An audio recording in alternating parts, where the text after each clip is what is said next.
Could you first tell us about your meeting with the president last week? What was discussed there, and if you had any one-on-one conversations with him as well? Well, that was intended to be a private meeting between the president and governors, and I want to make sure I keep the trust of both those that were in that room, just like I do all of our citizens. I don't mind telling you what I said.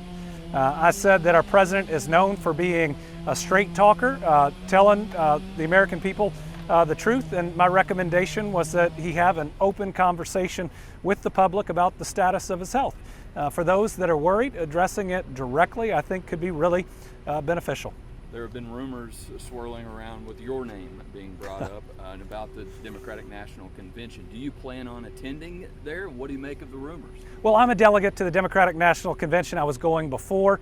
I'm going now. Now, Joe Biden is the nominee. The only way that's not the case is if he decides he's not going to pursue the nomination. My name being brought up, I don't hear that as me. I hear that as us. What's going on in Kentucky is really exciting. We have a cloud of pessimism hanging over our country and this feeling of optimism throughout Kentucky with the record jobs, breaking the record on exports, record tourism, low recidivism, our overdose deaths going down 2 years in a row. They're just really good things going on in Kentucky, and they're not red and they're not blue. They're just good for everybody. So I think when you hear my name floated, it's because people see what we all are doing, and they long for a world where we can get past the constant back and forth and just move forward together. Are you going to be speaking at the convention?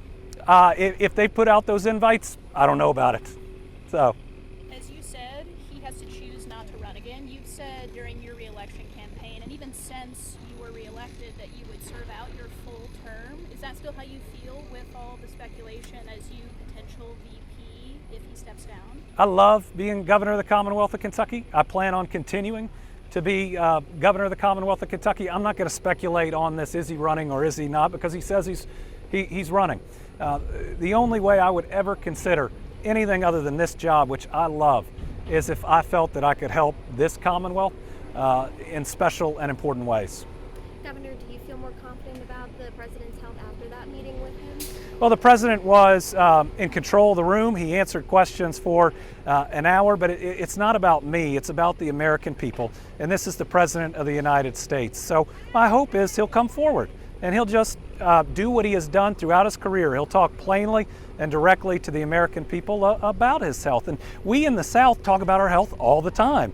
You see somebody, you say, how are you doing? And you get about 10 minutes. Sometimes they even pull out their lab results and talk through the numbers with you. So I think for a large part of America, this is something that we're used to, and we just want to hear from him.